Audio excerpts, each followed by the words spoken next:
ಎಲ್ಲರಿಗೂ ನಮಸ್ಕಾರ. How to take readmissions for PG and UG students for existing USN ಅಲ್ಲಿ ಹೇಗ್ ಮಾಡೋದಂತ ನೋಡೋಣ. ಕಾಲೇಜ್ ಲಾಗಿನ್ ಅಡ್ಮಿನ್ ಅಲ್ಲಿ ಲಿಸ್ಟ್ ಆಫ್ ಸ್ಟೂಡೆಂಟ್ಸ್ ಹೋಗಿ ಲಿಸ್ಟ್ ಆಫ್ ಅಡ್ಮಿಷನ್ ಬಟನ್ ನ ಕ್ಲಿಕ್ ಮಾಡಿ. ಅಕಾಡೆಮಿಕ್ ಇಯರ್ ಸೆಲೆಕ್ಟ್ ಮಾಡಿ, ಪ್ರೋಗ್ರಾಮ್ ಲೆವೆಲ್ ನ ಸೆಲೆಕ್ಟ್ ಮಾಡಿ, ಮತ್ತೆ ಪ್ರೋಗ್ರಾಮ್ ನೇಮ್ ನ ಸೆಲೆಕ್ಟ್ ಮಾಡಿ. With semester click view on details button ನ ಕ್ಲಿಕ್ ಮಾಡಿ. ಯಾವ ಸ್ಟೂಡೆಂಟ್ ನಿಮ್ಗೆ ರಿಅಡ್ಮಿಷನ್ ರಿಕ್ವೈರ್ ಇದಾರೋ ಅವ್ರನ್ನ ಸೆಲೆಕ್ಟ್ ಮಾಡಿ.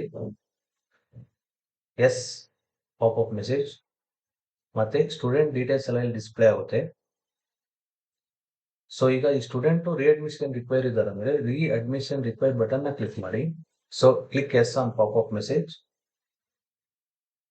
ಡೇಟಾ ಸೇವ್ ಆಗಿರುತ್ತೆ. ಮತ್ತೆ ಅಡ್ಮಿಷನ್ಸ್ ಟ್ಯಾಬ್ ಗೆ ಬಂದು readmission require with existing USN button ನ ಕ್ಲಿಕ್ ಮಾಡಿ.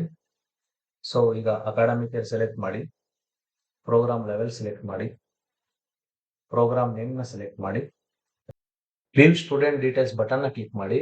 ಅಲ್ಲಿ ನೀವೇನು ರಿಕ್ವೈರ್ ಸ್ಟೂಡೆಂಟ್ ರಿಅಡ್ಮಿಷನ್ ನ ಕ್ಲಿಕ್ ಮಾಡಿದಿರೋ ಆ ಡೇಟಾ ಇಲ್ಲಿಗೆ ಬಂದಿರುತ್ತೆ.